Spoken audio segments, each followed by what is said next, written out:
helping us out so they can hear me clear. Thank you so much. I see Mrs. Zulu. I see Michelle. Thank you so much. Welcome, Dr. Ricks. We appreciate your patience, everyone. Yes, we are so excited to hear, to see everyone here. And we're welcoming Reverend Dr. Aquilus Ricks, who is the founder and CEO of Afreig, which stands for Africans for Restoration of Ethics in Government. Wonderful, wonderful. Okay. Reverend Dr. Ricks, are you able to share something or say something? Yes, indeed. Absolutely.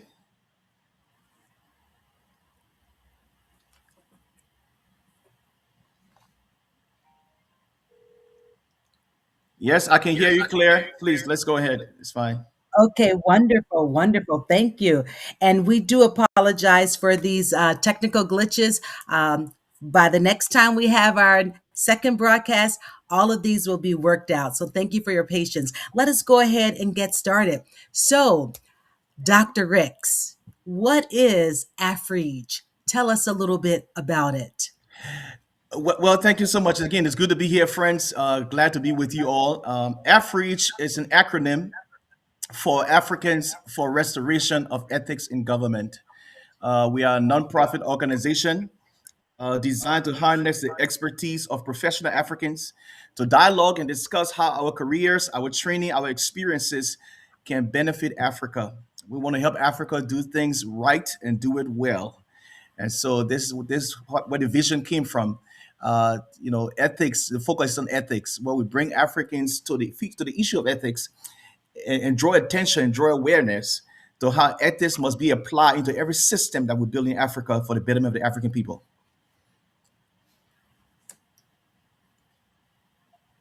Amen.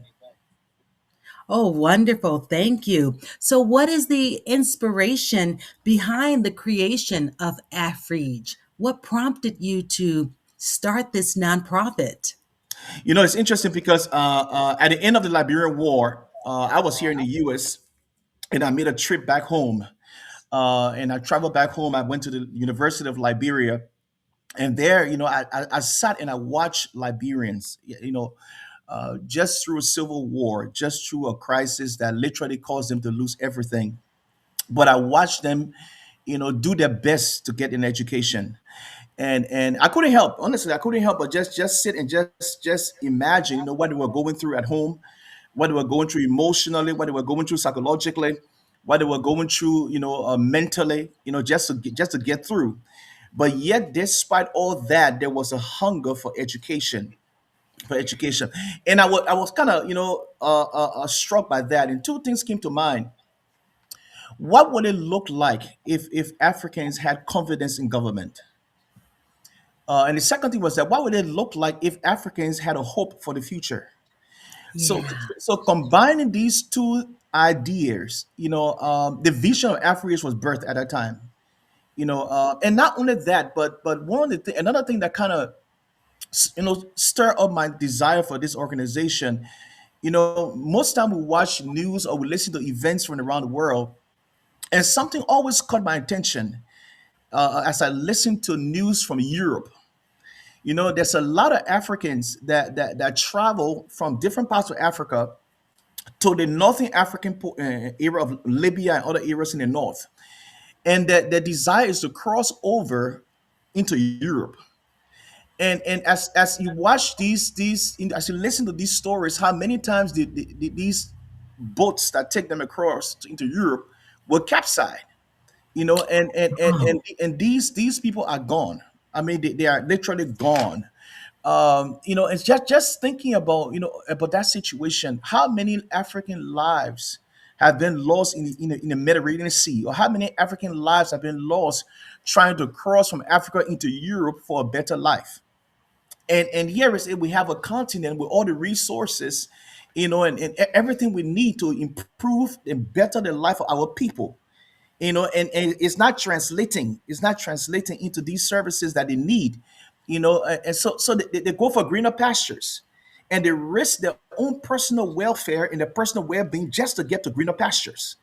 Wow. So just contemplating all these stories and these things, The desire, the passion, it just rose up in me, just at a university campus, just thinking about all these things, all these emotions. It just built up in me, that it's about time Africans begin to apply ourselves to restore ethics in government, that we come alongside government to help to customize solutions that are more ethically based, to drive our nation forward, that those who don't have the opportunity to come to Europe can still get a better education and a better life Yes, at home. yes. I hope they can do it at Mm. home. But we need to put a voice. We need to put a voice behind the ideas. We need to put a voice behind these ideologies that we have, to be able to help public servants, to help governments in Africa see the light. That we do not keep. It's not necessary to keep losing Africans in the waters of North Africa just because they want to go to the greener pastures. And everything they need for a better life is right in their homeland. So that was the inspiration behind the drive to give birth to Afreig. Wow, wonderful. Thank you for sharing your vision, but more importantly, thank you for sharing your passion. It is quite evident that you love the motherland, you love your home country. And I think this is so appropriate. This is February, the month of what? Black History, where we celebrate the wonderful heritage or Black excellence as it is known here in America. So, how fitting that we as African Americans, our roots, our ancestors are from where? Africa.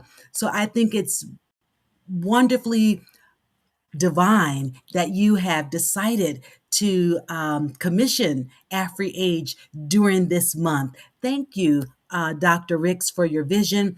But the other element that I want to share, and you alluded to it a little bit, in that Africa is known for its vast and rich resources.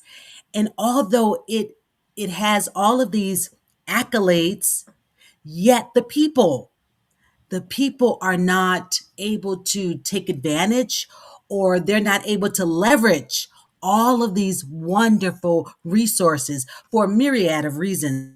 We do understand. But I love what you're sharing about your vision. So help me understand. So I think we lost Dr. Rick. Okay, there he is. He's back. All right. So, Dr. Ricks, we want to just continue and find out from you why this podcast at this time. Help us understand about your vision as it relates to timing. It's amazing because if Africa is going to make a turnaround, and if Africa is going to focus on her citizens to improve their living conditions and improve their livelihood, then it would take Africans, the voice of Africans, professional Africans, and global partners. Now, global partners are non-African that will come alongside us. We call them global partners. I call them global partners.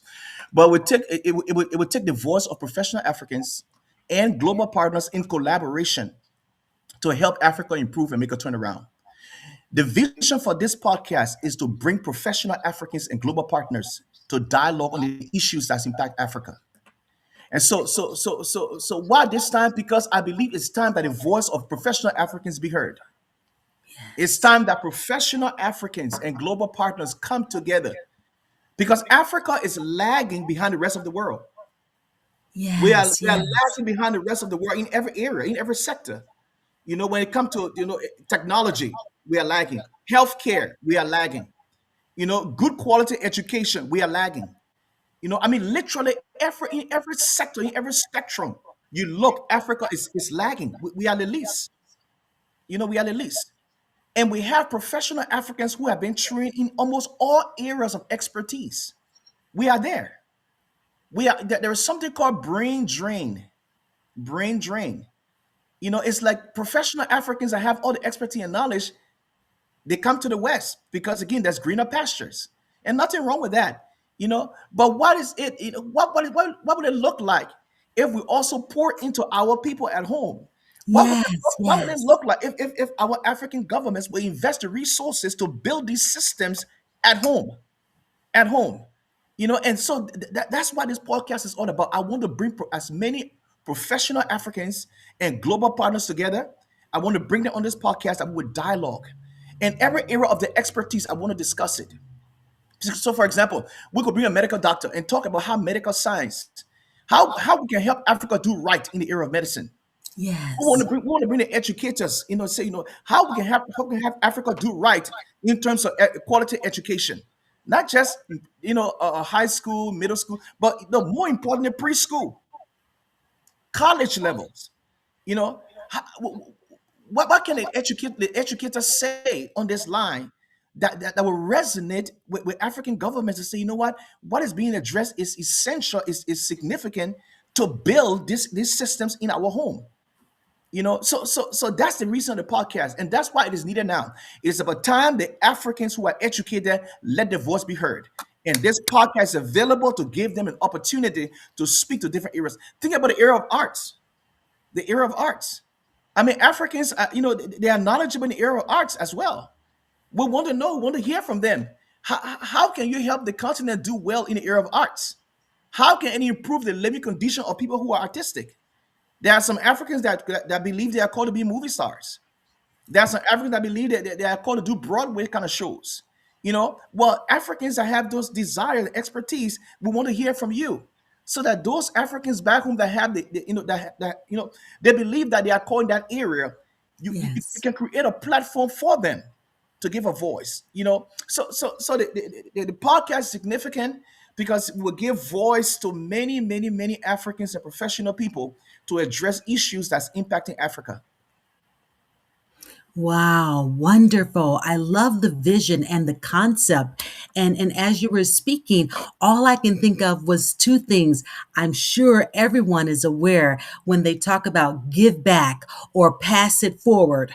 That is in essence what you want. You want the Africans that are here in the diaspora or whatever the global partners are for them to pay it forward or to give back to the community. I think is quite appropriate, and I think it was the revelation of missionaries that have gone to Africa. It was as if the West said, "Oh, we must send."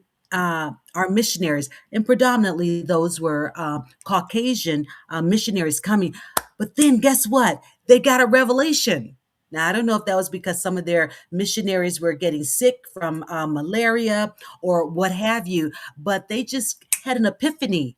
Wow, why are we spending loads of money to send all of these missionaries there? Why not train up the nationals so that they can lead their own people? So, similarly, you have a vision instead of a handout.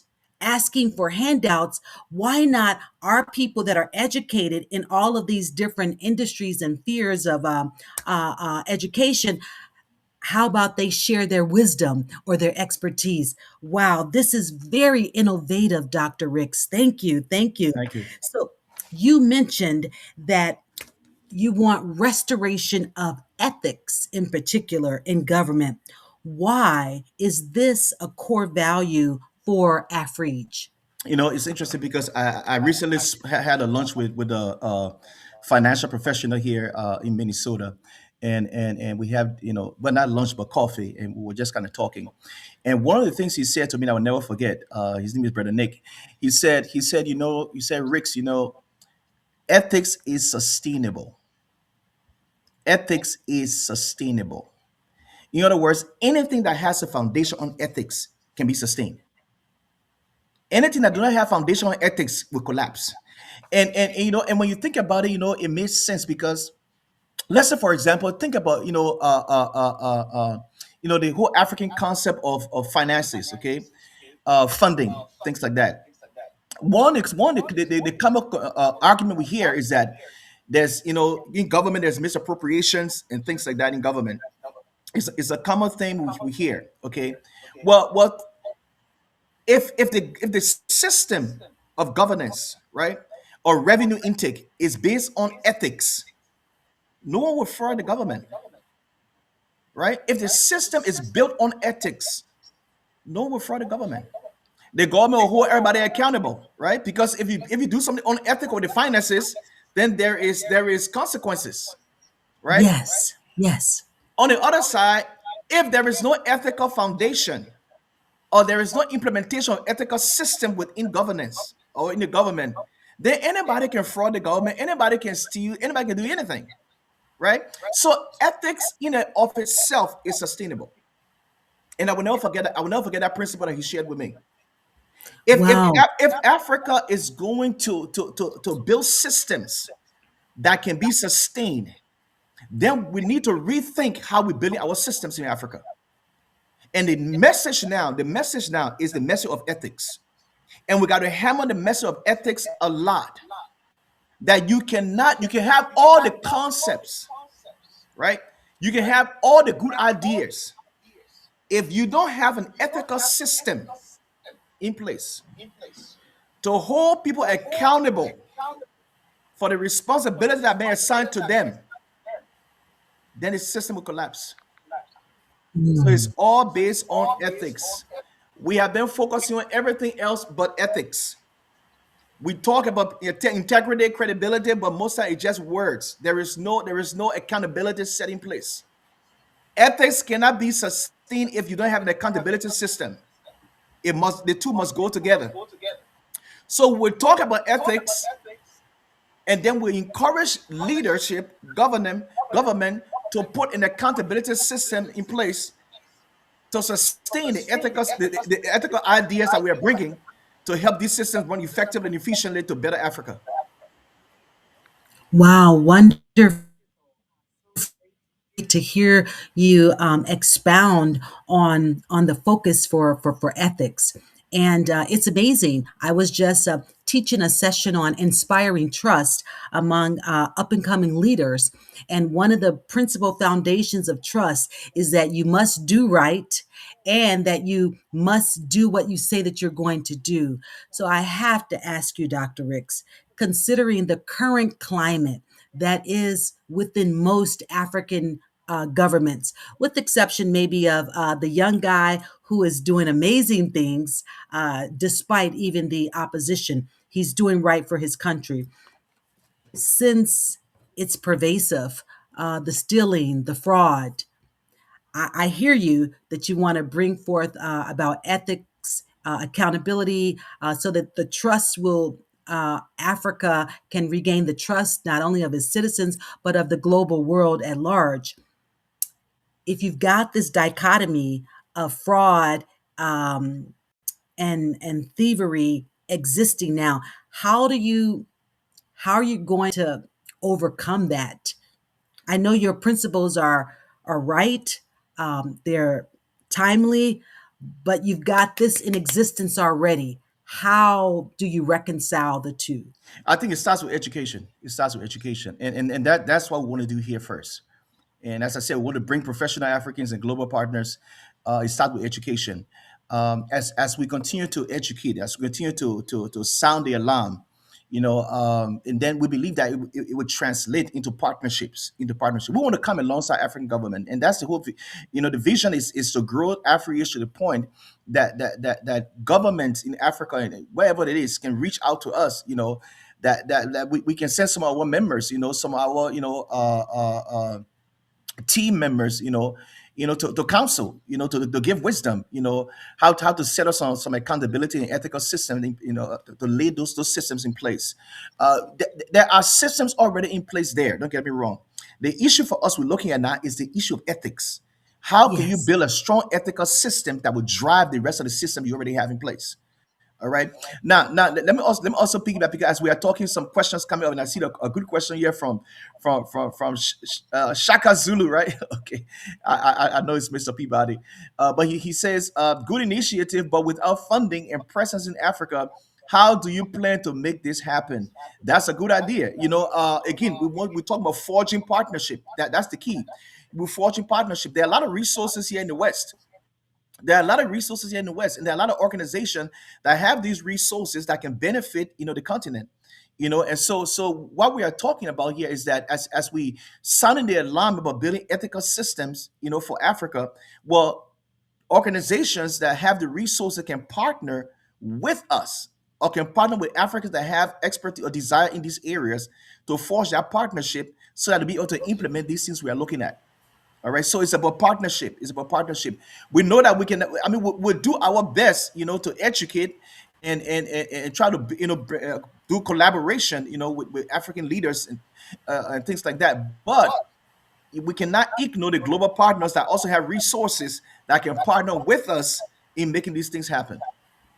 Oh, wonderful. Thank you for that clarification. And indeed, the West and other governments, they do revere Africa. They do. I know there's an element of what shall I say exploiting Africa and taking from Africa, but I do believe that some of them do want to help. I mean, the monies that have been gifted to several countries, Liberia in particular, let's say, has been in the millions. And it's not only from the United States of America, but other countries as well. So I think there is that, what shall I say, opportunity for the other nations to come alongside and partner with all of the different nations that represent the beautiful continent of Africa. So let's just go a little bit further.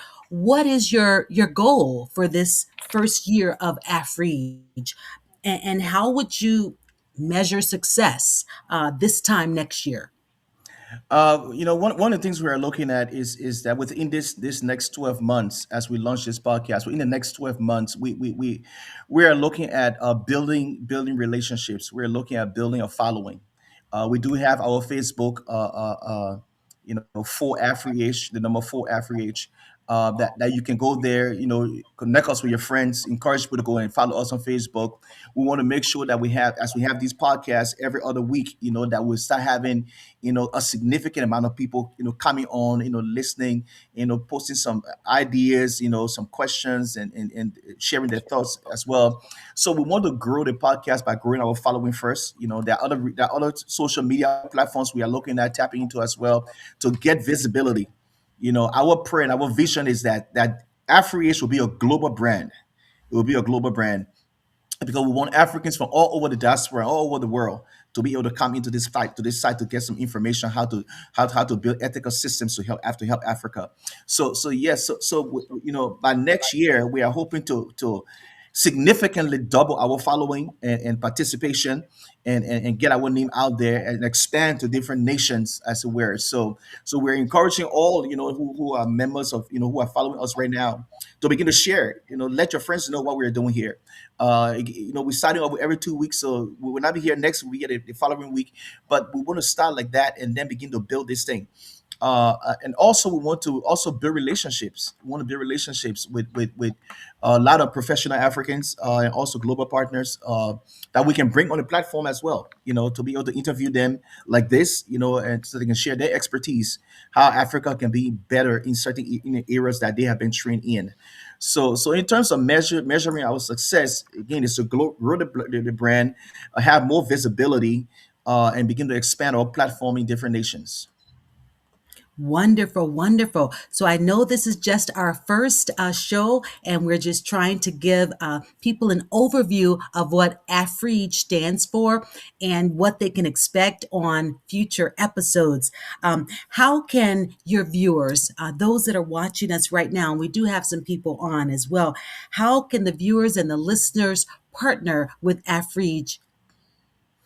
Yeah, I mean, as we learn to forge partnership, the key thing is being a part of what we're doing in terms of following us.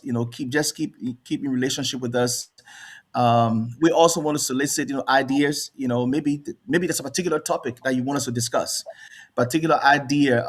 Whether it's something you read in the news or heard on television, or just something that kind of captivated your attention that you think we need to address. We need to have someone to interview. Reach out to us, message us, let us reach out, let us know, concerning that topic, that we'll be able to integrate that within our list of topics. But I also solicit speakers. You may know professional Africans where you are. or global partner, someone in a different area, in an expertise that you think would, we should interview. So message us the person information. Obviously, ask them first, the permission. Let us know who they are, the training, the background, and give us the contact information. We'll reach out to them, and then we'll have them come on, and then we'll interview them, and just glean the wisdom, that we can showcase to the rest of the world and to Africa. We are also a 501c3 organization, so a donation wouldn't help. I mean, it wouldn't hurt, Yeah, and obviously, you put the information on the screen there. We do have our Cash App information and our Zelle information, that it is tax deductible for those of you in the West. So we solicit that because, one of the things, for Afreig that we are looking to do as we go along, especially after this first year, is our international conference. We want to start hosting international conference on ethics and leadership all over Africa, all over the world. And so, our conference is called "Doing Well by Doing Right." So we want to have an international conference called "Doing Well by Doing Right" that is mostly Afrocentric, and want to have in different parts of Africa, where we can invite people from all over Africa, even around the world, that can come there and have professional speakers that talk with how we can do things right, how we can be ethical in the medical system, how we can be ethical in our education system, how we can be ethical in our financial system, how we can build infrastructure, based on ethics, do the right thing to build this infrastructure that will help the people of Africa. So our international conference is one of will be our key focus, as we solicit funds, we're hoping that maybe by next year we'll be talking about having our first international conference on ethics and leadership for Africa. We're also looking at partnering with the schools. There are a lot of young people back home. You see, a vision will never, move to the next level if you don't include the next generation. So even, Yes, even as yes, we are building this right now, we don't want to forget the next generation. So we want to be able yes, to come alongside, the public schools in Africa and the school system in Africa, that we can have local African chapters in different countries, local yeah, African chapters in different nations, that they can have dialogue on a university campus. And again, the issue is ethics. That's the issue. Have dialogues, how we can be ethical in how we handle the government finances, how we can be ethical in building our medical system, how we can be ethical in building our school system. That students will learn. They will learn. In an environment and just do it right, just do it the right way. So that the country can succeed. And so we envision having these little Afri-ish clubs in different schools, and to partner with different individuals who will create these clubs so that the student can start learning about ethics. And another desire we have is that on a collegiate level, on the college level in Africa, ethics should be a must, in yes, our school curriculum. We envision that we'll be able to eventually, get African nations to make ethics a required course in the school system, in college. So, for example, a freshman entering college, one of the courses to do as they enter college is ethics 101.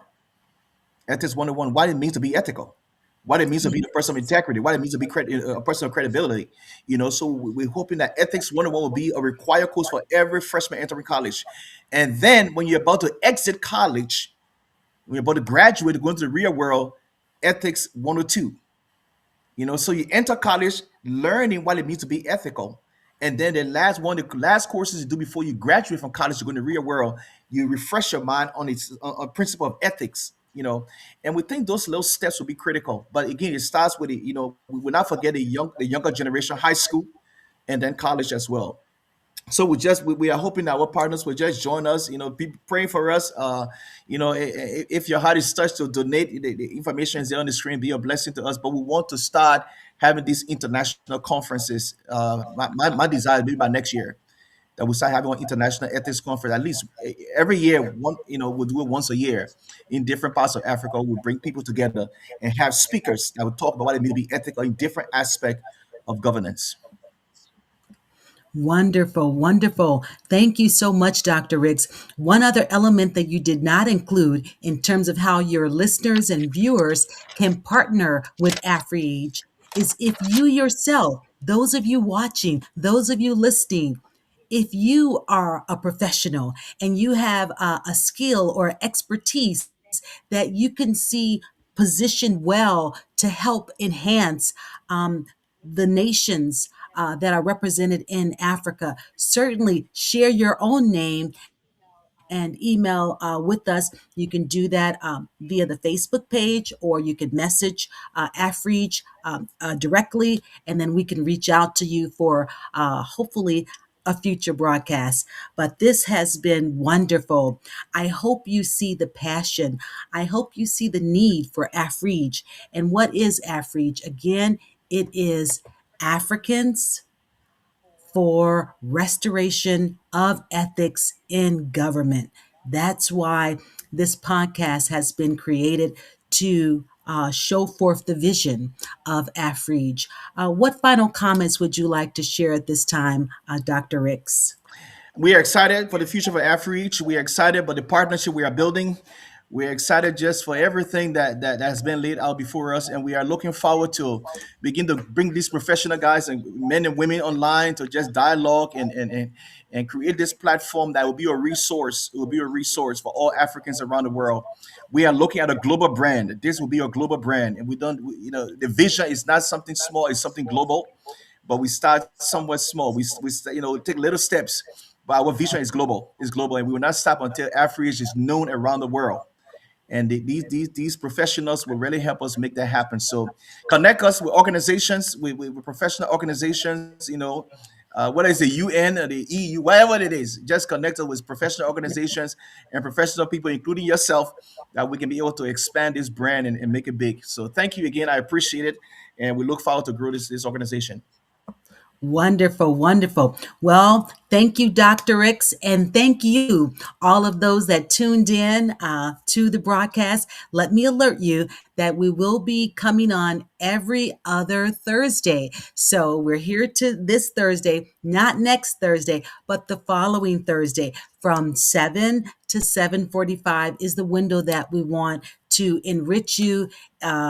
Inspire you, and maybe even motivate you to good works, to see how we can positively impact the continent of Africa through the lens of ethics and government.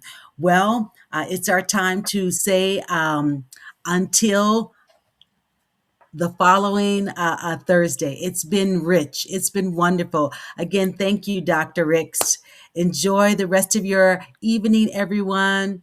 God bless you. God bless you, all my friends from Liberia in America. God bless you all. Bye Okay. bye. Have a good night.